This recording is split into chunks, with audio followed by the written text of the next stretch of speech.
So, one thing I've found that's very important to do when scheduling an appointment and waiting long periods. So, I've had very important appointments before, and the doctor will call me last minute, like the morning of, and cancel on me. And I'm not too happy about that.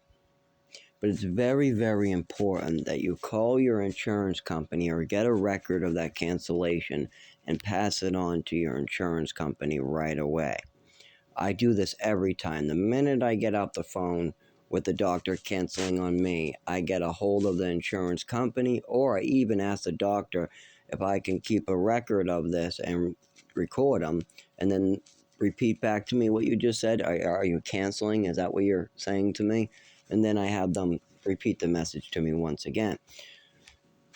That way, when I talk to the insurance company, I can tell them I had a cancellation. The reason for this is many, many times when your doctor cancels with you, they still bill your insurance. And on top of that, if there is any further question in the future, they'll say you canceled. They'll turn it around and say they looked in the computer and it just says cancellation by you, because it will just be marked canceled. A lot of times their computer, they'll do this in a way so they can make double money in the same hour. The doctor will do what they call a double booking. They'll book two people and then cancel on one of them the same day, and then they'll still bill both insurances. Now, it's not always common. I've only had it one time where I was able to catch them with an insurance company, but I've also had three other times in Lowell, Massachusetts, where they said I canceled when I didn't. I'm not one to cancel. I get very impatient waiting those months. And I tell my boss ahead of time that I don't need that day. So it's not like, and I kind of appreciate that day off. And I am extremely worried about my health. So I just almost never cancel unless I'm in the emergency room and there's no way, or if there's a snowstorm and the buses and taxis and everything cancel. If there's a way I can walk there, if there's any way I can get there, possibly I get there. I just don't cancel, but I have had several times in my lifetime where doctors have canceled on me. And at first, I had no idea that something like this could happen. But now, as a much older and wiser, me, knows that that's just not the case. People are greedy. If they can do something to make more money at your expense, they'll do it. Doesn't matter if the taxpayers eat it. Doesn't matter if it comes off of some amount that you get a year. Like if you get awarded $25,000 a year, and after that your premium goes up, or whatever your deal is, your doctor doesn't care about that a lot of the times. He has 100 more patients that he'll be seeing, and they don't get reports like in other countries where the doctor at the end of your meeting you fill out a survey. Depending on that survey depends on how they get paid. That's not how it works. The more patients they see and the more they can bill you, the more they get paid, the better position they'll get. It is a lot depending on that. Now, yes, they get paid by the practice and they don't get paid by the insurance company, not necessarily, but they are pushed to try to make more money, obviously. They don't open up these practices to not make money. If there is a way to bring in more money to the practice, they absolutely will try to do it. And that is not the purpose of a doctor. They took an oath. That is not what they are there to be doing.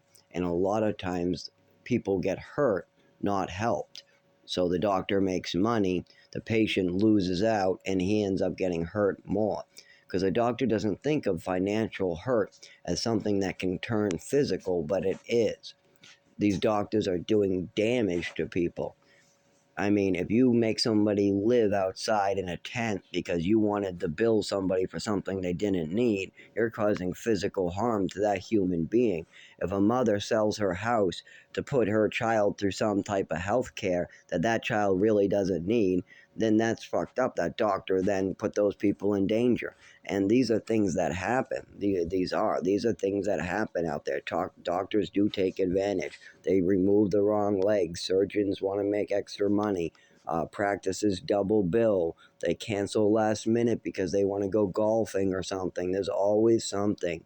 And they did take an oath. If they didn't want to put the patient first, if they didn't want to always do no harm, then they shouldn't have made that oath. then that wasn't the position for them. You don't have to be a doctor. Nobody's forcing you to take an oath. Nobody's forcing you to take that position.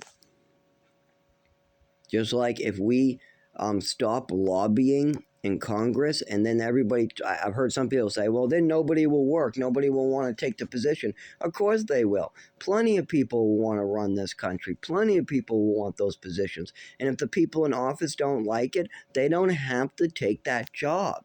They don't have to represent the people. But if the people no longer want lobbying in their government and the politicians don't like it, they don't have to. You don't have to be doing that job. You don't have to represent the people. Just like a doctor doesn't have to practice medicine and they don't have to take an oath. Nobody's forcing them to take a binding oath. That's supposed to be something that you take in your soul and something you really think about and something you hold dear. Not something that's just some words you ignore or get drunk beforehand so you don't remember taking it. Like I've heard one person I was talking about that was retired, and I asked him about the oath, and he goes, "Oh, I don't even remember mine. I was drunk before I took it." I said, "What? What do you mean you were drunk before you took your oath? I don't understand that. How that could even happen." So yeah, I mean, he was an old guy. I don't even know if he was really a doctor, but the point is that could actually happen in real life. I've never practiced medicine, so I don't exactly know how it would. But alcohol is legal and available. Doctors do drink, and it does seem like doctors don't take that very seriously anymore. I'm sure at least 1 out of every 1,000 doctors probably does get drunk before they take the oath. So they don't even remember taking it. Anyways, yeah, so that's a big problem. A lot of it too is what's going on with the lobbying and with the lack of oversight. Our government is not overseeing our healthcare system, and they've designed a big system to drain our money, especially from people like me. My father, I feel wicked bad for him. I feel like the doctors drained a lot of his wealth away, and all because he believed in my mother's fantasy. I lost my health, I lost my body, I lost my next generation, my bloodline. I've lost so much. Well, my father did lose a little bit of his money. I mean, can't bring that with you, and you can make money with health. So if I was able to live longer, and if maybe I wasn't having my organs destroyed, and maybe if the doctors weren't using me like a piggy bank, then I would be probably doubling my money every month.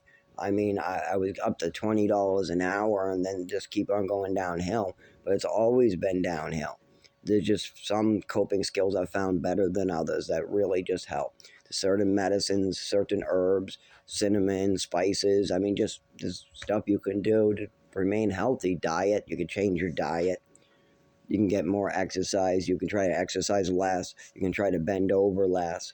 Like if you're really injured or something happens, sometimes exercising is not the way to go.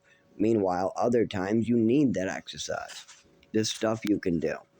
But if somebody's destroyed and you're having a seizure every time you walk outside or look at a light, if you're shaking all the time, if at a child you're watching fireworks, you fall to the ground, if you're being put in ballet because you're having trouble holding your pencil, you're having trouble moving your arms, all the way up to teenage years when you're trying to catch footballs, if your mother is doing crazy, crazy things and twisting your mind, and if you're afraid of your own mother and her own grandson is afraid of her, there might be a big problem there.